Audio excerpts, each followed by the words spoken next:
जय जय श्री राधे। समाज की ताकत। एक आदमी था जो हमेशा अपने समाज में सक्रिय रहता था। उसको सभी जानते थे, बड़ा मान सम्मान मिलता था। अचानक किसी कारणवश वह निष्क्रिय रहने लगा, मिलना जुलना बंद कर दिया और समाज से दूर हो गया। कुछ सप्ताह पश्चात एक बहुत ही ठंडी रात में उस समाज के मुखिया ने उससे मिलने का फैसला किया। मुखिया उस आदमी के घर गया और पाया कि आदमी घर पर अकेला ही था। एक बोरसी में जलती हुई लकड़ियों की लौ के सामने बैठा आराम से आग ताप रहा था। उस आदमी ने आगंतुक मुखिया का बड़ी खामोशी से स्वागत किया।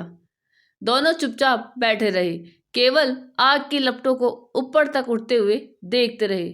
कुछ देर के बाद मुखिया ने बिना कुछ बोले उन अंगारों में से एक लकड़ी जिसमें लौ उठ रही थी उसे उठाकर किनारे पर रख दिया और फिर शांत बैठ गया। मेजबान हर चीज पर ध्यान दे रहा था। लंबे समय से अकेला होने के कारण मन ही मन आनंदित भी हो रहा था कि वह आज अपने समाज के मुखिया के साथ है।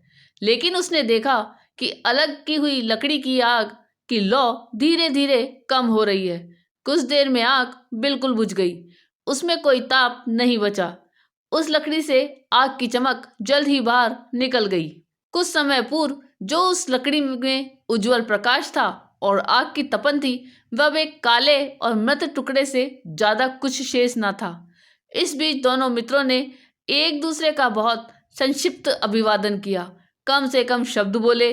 जाने से पहले मुखिया ने अलग की हुई बेकार लकड़ी को उठाया और फिर से आग के बीच में रख दिया।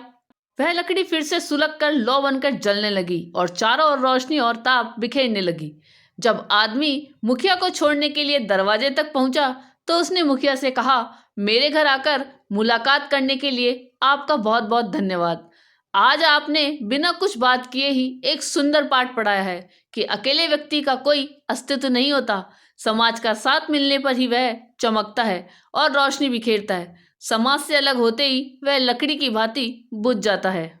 मित्रों, समाज से ही हमारी पहचान बनती है, इसलिए समाज हमारे लिए सर्वोपरि होना चाहिए। समाज के प्रति हमारी निष्ठा और समर्पण किसी व्यक्ति के लिए नहीं, उससे जुड़े विचार के प्रति होने चाहिए। आपको ये कहानी कैसी लगी, ये कमेंट करके जरूर बताइएगा। चैनल पर नए हो तो सब्सक्राइब जरूर कीजिए।